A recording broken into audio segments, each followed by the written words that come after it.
ಏನಿವತ್ತು ಕರ್ನಾಟಕ ರಾಜ್ಯದಲ್ಲಿ ಬೆಂಗಳೂರು ಚಲೋ ಇವತ್ತು ಒಳ ಮೀಸಲಾತಿ ವಿರೋಧಿಸಿ ಇವತ್ತು ನಮ್ಮ ಶ್ರೀ ಇಮ್ಮಡಿ ಸಿದ್ದರಾಮೇಶ್ವರ ಮಹಾಸ್ವಾಮಿಗಳ ನೇತೃತ್ವದಲ್ಲಿ ಎಲ್ಲ ನಮ್ಮ MLAಗಳು ಮತ್ತು ಮಾಜಿ ಸಚಿವರುಗಳು ಮತ್ತು ಲೋಕಸಭಾ ಸದಸ್ಯರು ಎಲ್ಲರೂ ಒಂದು ನೇತೃತ್ವದಲ್ಲಿ ಇವತ್ತು ಬೆಂಗಳೂರಲ್ಲಿ ಭಾಳ ಅದ್ದೂರಿಯಿಂದ ಇವತ್ತು ಪ್ರತಿಭಟನೆ ನಡೀತಾ ಇದೆ.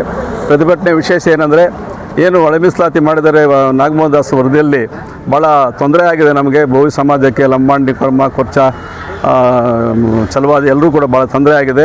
101 ಜಾತಿಯಲ್ಲೂ ಒಂದು ಜಾತಿಗೆ ಸೀಮಿತವಾಗಿದೆ. ಅದರಿಂದ 100 ಜಾತಿಗೆ ತೊಂದರೆ ಆಗ್ತಾಯಿದೆ. ಅದರಿಂದ ಸರ್ಕಾರ 27ನೇ ತಾರೀಕು ಸೆಷನ್ ಇರೋದ್ರಿಂದ ಇವತ್ತು 24ರಂದು ಪ್ರತಿಭಟನೆಯನ್ನು ಇಟ್ಕೊಂಡಿದ್ದೀವಿ. ಈ ಪ್ರತಿಭಟನೆಯಲ್ಲಿ ನಮಗೇನು ಇವತ್ತು ಕಟ್ಟಕಡೆ ಒಂದು ಮಗು ಕೂಡ ಅನ್ಯಾಯ ಆಗ್ತಾಯಿದೆ. ಮೊದಲು ಏನು roster system doctor B R Ambedkar ಕೊಟ್ಟಿರ್ತಕ್ಕಂಥ ಒಂದು ಸಂವಿಧಾನದಲ್ಲಿ 18% ಏನು ಎಲ್ಲ SC STಗೆ ಏನು ಮೀಸಲಾತಿ ಅದೇ ಮುಂದುವರಿಸಬೇಕು ಅಂತ ಈ ಒಳ ಮೀಸಲಾತಿ ನಾಗಮೋಹನ್ ದಾಸ್ ವರದಿಯನ್ನು ರದ್ದು ಮಾಡಬೇಕು ಅಂತ ಇವತ್ತು ಬೆಂಗಳೂರು ಚಲೋವನ್ನು ಮಾಡ್ತಾಯಿದ್ವಿ. ಇದರಲ್ಲಿ ಕೋಲಾರ ಜಿಲ್ಲೆಯಿಂದ ಅತಿ ಹೆಚ್ಚು 100 ಬಸ್ ಹೋಗ್ತಾರೆ. ನಮ್ಮ ಮುಳಬಾಲ್ ತಾಲೂಕಿಂದ 20 ಬಸ್ಸನ್ನು ಹೋಗ್ತಾಯಿದ್ವಿ. 20 ಬಸ್ ಹೋಗ್ತಾಯಿದ್ವಿ. ಅದರಿಂದ ಇವತ್ತು ನಾವು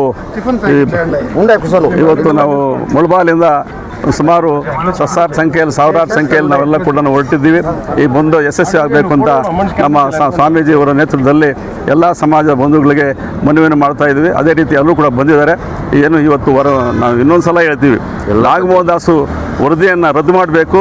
ಹಳೆ ಪದ್ಧತಿ ಇತ್ತಲ್ಲ ಮೀಸಲಾತಿ, ನಮ್ಮ ರೋಸ್ಟಲ್ ಸಿಸ್ಟಮ್ ಅಂಬೇಡ್ಕರ್ ಮಾಡಿರ್ತಕ್ಕಂಥ 18% 15% ಏನು ಮೀಸಲಾತಿ ಅದೇ ಮೀಸಲಾತಿ ಮುಂದುವರಿಸಬೇಕು ಅಂತ ನಾವು ಒತ್ತಾಯ ಮಾಡ್ತಾಯಿದ್ವಿ ಸರ್ಕಾರಕ್ಕೆ. ಇದಕ್ಕೆ ಸಹಕರಿಸಬೇಕು ಅಂತ ಸರ್ಕಾರವನ್ನು ಒತ್ತಾಯ ಮಾಡ್ತಾಯಿದ್ವಿ.